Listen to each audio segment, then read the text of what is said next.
Bentar, ngopi dulu, Bi. Kopi dulu.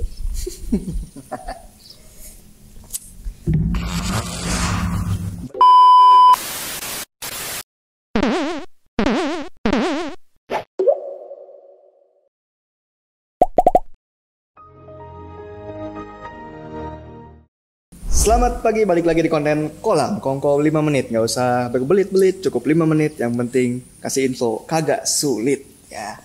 Masih bersama Mas Agung Setiawan, kita masih bahas soal UMKM ekspor. Minggu kemarin kita udah bahas gimana caranya daftar di situs Ya, di portal.beacukai.go.id. Ya, portal.beacukai.go.id. Ternyata misalnya sudah bisa masuk nih. Terus kita harus bikin dokumen pabean. Ya. Itu kolom-kolomnya apa aja yang harus diisi, Mas?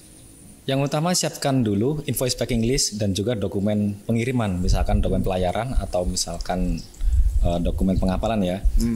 Kolom-kolom yang diisi yaitu identitas penjual, berarti kan eksportir di sini. Ya, UMKM-nya ya. UMKM-nya sama pembeli di luar. Terus ada identitas pengiriman. Jadi pakai kargo apa, kapal apa gitu kan. Terus tanggal pengirimannya, rencananya kapan.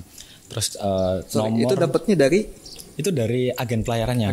Ketika misalkan booking kapal itu kan ada BL ya, Bill of Lading. Oh iya, Ya. benar, saya masih ingat lagi. Ya, Okay. itu isi aja BL-nya, terus tanggal keberangkatannya, terus identitas barangnya, yaitu identitas yang didapat dari data INSP tadi.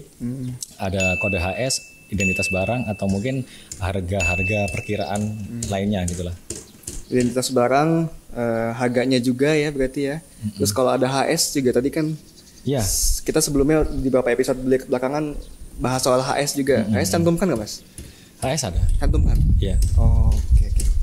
Nah, setelah bikin dokumen pabean, udah sending di aplikasinya, itu masih perlu cetak nggak, Mas? Kalau untuk kantor Bea Cukai nggak perlu, Mas Abi. Karena secara sistem setelah buat itu di sistem Bea Cukai secara nasional, ntar udah terkoneksi. Tinggal ntar yang bersangkutan aja bawa barang-barangnya dan kargo-kargo terkait ke pelabuhan ntar terkoneksi sama sistem di pelabuhan. Oh, di pelabuhan, di Bea Cukai yang di pelabuhan maksudnya? Iya. Berarti dari kantor Bea Cukai di pelabuhan nggak butuh lagi dokumen fisik ya?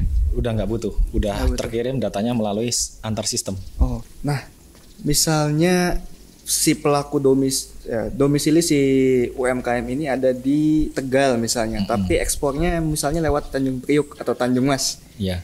Itu tuh nanti komunikasi kita sama siapa nih? Si UMKM ini komunikasi sama Bea Cukai Tegal kah? Apa sama Bea Cukai Priuk misalnya? Ya. Terkait ekspor, titik krusial Bea Cukainya itu di pelabuhan pemuatan. Jika barang diangkut di Tanjung Priuk, komunikasinya dengan Bea Cukai Tanjung Priuk. Begitu juga dengan pengiriman dari Tanjung Mas, komunikasinya sama Bea Cukai di Tanjung Mas.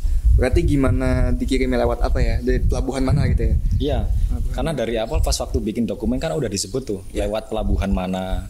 Itu kan udah terkoneksi dengan Bea Cukai setempat. Berarti semisal nih Mas nih ada pemeriksaan dari Bea Cukai gitu. Terus UMKM-nya diminta melampirkan dokumen tambahan. Itu komunikasinya dengan Bea Cukai di pelabuhan muat ya berarti ya? Iya.